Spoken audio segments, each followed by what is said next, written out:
Pasukan Perak ni selepas siasatan yang telah pun saya lakukan, saya rasa kalau kita pun belum tentu berani nak ambil. Mungkin fan marah. Kita tak boleh salahkan fan.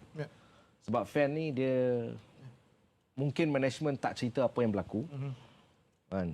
So di Perak punya situasi ni adalah situasi yang siapa nak ambil ni? Tunggu saatlah. Tengok macam mana. Dan akhirnya ada seorang individu bersama dengan kumpulan tampil untuk membantu. Okey, cerita minggu lepas yang saya tiba-tiba viral dekat TikTok sebagainya tu, itu luahan saya pada management terdahulu. Sebelum ni. Sebelum ni yang nyata seolah-olah lepas tangan. Okey. Datuk, sebelum kita dapatkan Cikgu Azman iaitu GM Perak FC, sedih tetapi Perak ada masa untuk bounce back. Wak Imah kalau terjun dekat Liga Premier first time dalam sejarah bola sepak Perak pun tak apalah pada saya, Datuk. Itulah saya kata perbuatan orang yang mengendalikan ni impact dia kepada pasukan. Okey, mereka datangkan, mereka pergi. Damage mereka akan buat, tapi control damage tu mereka tak kisah. Lubang besar depan bubur, tubuh lubang besar depan belah. Siapa nak tutup lubang tu? So akhirnya bola sepak akan merana. The consequences adalah football. Saya melihat impact daripada kalau kita orang politik terlibat pasal benda ni seolah menumpang populariti lah, kan. So kalau kita lihat apabila FC telah ditubuhkan, so di manakah mileage seseorang ahli politik tu ingin pergi, kan. Dan of course amat malang kepada Perak. Saya ingat Perak boleh lupakan Liga Super pada musim ini dan fokus balik untuk sedih musim akan datang. Sedih. Ini sedih. Angkara siapa boleh jadi macam ni? Detik hitam lah. Ya, because orang yang tak bertanggungjawab datang untuk personal mileage, political mileage, tapi akhirnya football suffer. Perak ada identiti mereka sendiri, ya. Dia memang satu pasukan boleh dihormati antara 4 pasukan teratas, ya. Always rank tinggi lah. Ya, tapi tiba-tiba dia dijatuhkan bermakna dua perkara lah saya tengok. Satu, you kill football. Dua, you kill the integrity of football in Perak. Kill. Kalau dulunya memang kita tahu Perak FA dinaungi oleh kerajaan negeri, tapi tidak ada masalah kerana momentum tu tetap berterusan kerana tidak ada perbalahan dalam ahli politik dalam Perak. So apabila ia ini terjadi dan Perak FA menjadi mangsa. Okey, kita akan dapatkan secara langsung, saya rasa ini kali pertama GM pasukan Perak berjaya kita dapatkan, iaitu Cikgu Azman. Assalamualaikum. Waalaikumsalam, Saudara Rizal. Sihat, Cikgu? Sihat, Sihat. Saya doa-doalah Cikgu ambil tim ni, kalau boleh janganlah demam. InsyaAllah. Okey, di media sosial penyokong-penyokong Perak amarahnya sukar dibendung. Tetapi saya rasa ini peluang terbaik untuk pihak pengurusan menjelaskan apakah status terkini pasukan khususnya dari segi pengurusan, Cikgu.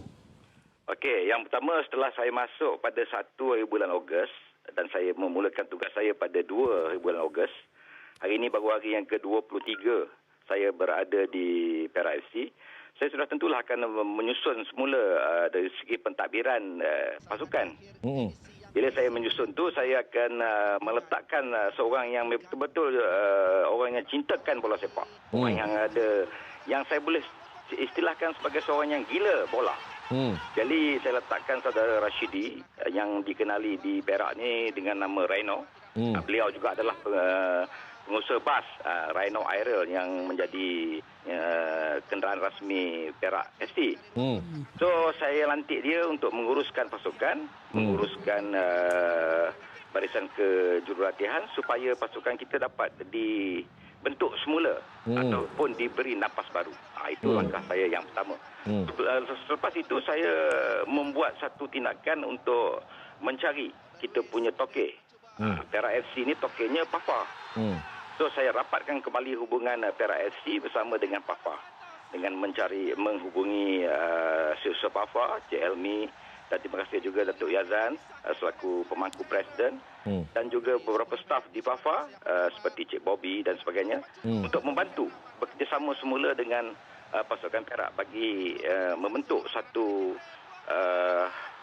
perjalanan pasukan yang lebih mantap untuk mengharungi baki-baki perlawanan yang sedia ada. Okey. Cikgu, background cikgu saya dah selidik je. Ya ke? Saya dah selidik dah. So background cikgu adalah pendidikan jasmani juga, betul lah? Betul. Okey. Saya cikgu sukan. Cikgu sukan, lulusan dari maktab di Johor. Betul tu. Antara rakan Dr. Sadiq UiTM, Dr. Faisal UM, Cikgu Zul SSBJ, Cikgu Ma'aris. Ya, itu adalah semua rakan-rakan saya masa dekat college dulu. Jadi tak salah sebenarnya pemilihan cikgu ataupun saya pun tak faham kenapa cikgu perlu pening kepala untuk ambil tugas ni. Kenapa cikgu perlu ambil tugas ni untuk peningkan kepala cikgu sedangkan hal ni sebenarnya ditinggalkan oleh individu-individu yang kononnya pakar dalam bola sepak, kononnya terror dalam pengurusan bola sepak cikgu. Sebenarnya saya tidak melihat itu sebagai satu sebab mengapa saya masuk ataupun orang kata kenapa saya memberanikan diri untuk menahan belakang untuk menjadi satu platform fan atau semua orang nak bantai. Jadi kerana yang pertama kerana saya merasakan sukan bola sepak khususnya di Perak ni adalah menjadi peminat saya. Saya ni bila disebut orang pendidikan jasmani, cikgu pendidikan jasmani, jadi sudah tentulah bola sepak ni adalah sukan yang menjadi darah daging saya. So kerana itulah, bertitik tolak itulah menyebabkan saya memberanikan diri memasuki ataupun masuk dalam kancah bola sepak negeri Perak ni. Okey. Cikgu, Ya. eksklusif di Bola Mamak, berapa bulan gaji Perak tertunggak sekarang? Berkaitan dengan gaji itu, setelah saya masuk pada 1 bulan Ogos, minggu lepas saya dah clearkan gaji untuk bulan Jun. Okey. Dan insyaAllah sebelum game kita di Alostar pada hari Sabtu ini, saya akan lunaskan gaji untuk bulan Julai. Okey. Jadi, setakat ni, cikgu on track menyelesaikan masalah especially gaji lah. InsyaAllah. InsyaAllah. Itu janji saya dengan semua players.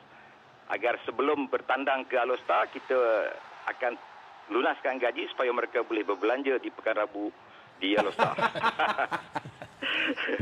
Okey. Cikgu yakin cikgu boleh bertahan lama? Itu terpulang sebab saya hadir sebenarnya adalah untuk menolong, untuk membantu negeri saya, dan saya sudah pasti akan melakukan sesuatu bagi memulih keadaan yang semua orang sedia tahu keadaan bola sepak Perak yang saya tak perlu nak kupas lagi. Baik. Soalan terakhir saya, Okey. apa yang ingin disampaikan kepada penyokong-penyokong Perak? Pada saya, seluruh penyokong-penyokong Perak, marilah kita bersama-sama saya. Kerana saya ingat dalam istilah peperangan, bila kita satu upaya itu untuk menjadi kuat, menjadi hebat di dalam memenangi dalam peperangan, kita mestilah bersatu hati, bersatu padu, dan kita mempunyai kerjasama yang erat di antara penyokong, kepimpinan di dalam pasukan, pengurusan, untuk bersama-sama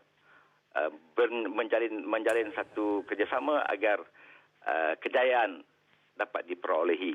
Walaupun banyak pihak mengatakan Perak kemungkinan besar akan jatuh ke Liga Premier, tapi saya masih lagi menaruh harapan dan keyakinan kita ada 3 lagi baki perlawanan yang akan kita hadapi, dan kita akan hadap dengan sepenuh jiwa dan tenaga. Ada seorang cikgu juga, kirim salam dekat cikgu. Cikgu Nasir di Perlis. Cikgu Nasir juga rakan saya. Sama-sama kelas pendidikan jasmani. Dan dia pun cakap kat saya, dia kata saudara Hafizal ni adalah anak murid dia. Dan katanya kapten bola masa dekat sekolah dulu. Ya, kapten bola. Terima kasih cikgu. Terima kasih. Baik, okay. Assalamualaikum. Waalaikumsalam. Jadi yang tinggalkan Perak FC tu seronok lah. Aku tak ada apa. Ada orang tolong ambil, tolong cuci. Ya, bagi saya mengucapkan tanya atas usaha murni Cikgu Azman ini. Ya, saya rasa berani untuk mengalas tugas dalam tu. Memang berat. Okey. Cuma saya risiko. Nasihat peribadi saya nasihat peribadi saya, berjaga-jagalah dengan rakan kongsi yang akan merealisasikan kalau boleh biar Pafa buat kerja Pafa, Cikgu Osman buat kerja Cikgu Osman. Bukan mengajak. Dia adalah ni, dia jadi ni. Kerja dia lah. Mensyorkan. Bukan mengajak. Ini pun mengajak juga. Kena didik orang lah. Dia masih cikgu tak ada cikgu lagi. Tak ada nak tanya dia tadi. Dok lah kot. So, bermakna berjaga-jaga Cikgu Osman. Saya memang mensanjung tinggi atas usaha murni Cikgu Osman, tetapi rakan-rakan yang berada tu jaga sikit. Okey, bermakna kalau urusan profesional FC, biar kita berurus dengan FC. Pasal tadi apa yang saya dengar tadi, saya nampak pro and kontra kat situ. Apa yang saya dengar tadi, Cikgu Azman mengatakan bahawasanya ownership Perak FC masih lagi Pafa. So itu very thin line. Very thin line. Bukan kata bagus. Why? Because the risk is high. Dia orang sedang walk on the very thin line. Okay? Can be good, can collapse. Tapi kita doakan usaha murni Cikgu Osman akan direalisasikan if he sail alone. Okay? Kalau terikat ini masih lagi ada. Impact will be there. Tapi mungkin susah lah because dia nak perlukan fund. Kalau tak ada fund dia tak boleh. Saya setuju. Tapi implikasi dia. I'm talking Tapi saya dapat maklumat juga katanya kerajaan negeri cuba bantu. Tapi bila orang-orang yang kerajaan negeri pun tak orang nak percaya, kan? So jadi takutlah dululah. Wallahu a'lam. Kita tak tahu. Jawapan saya very simple. Bantu tu dialu-alukan, perlu. Tetapi macam saya kata awal tadi lah, you must draw a line lah. You must draw a line, apa you punya job scope, apa dia orang punya business. Ya, itu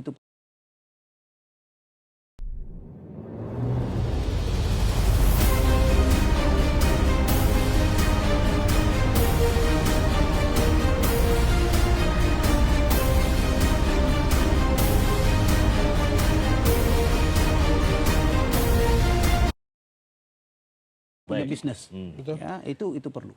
Jadi penyokong pihak, saya rasa clear apa yang telah pun dijelaskan oleh Cikgu Azman. Gaji pun dah selesai.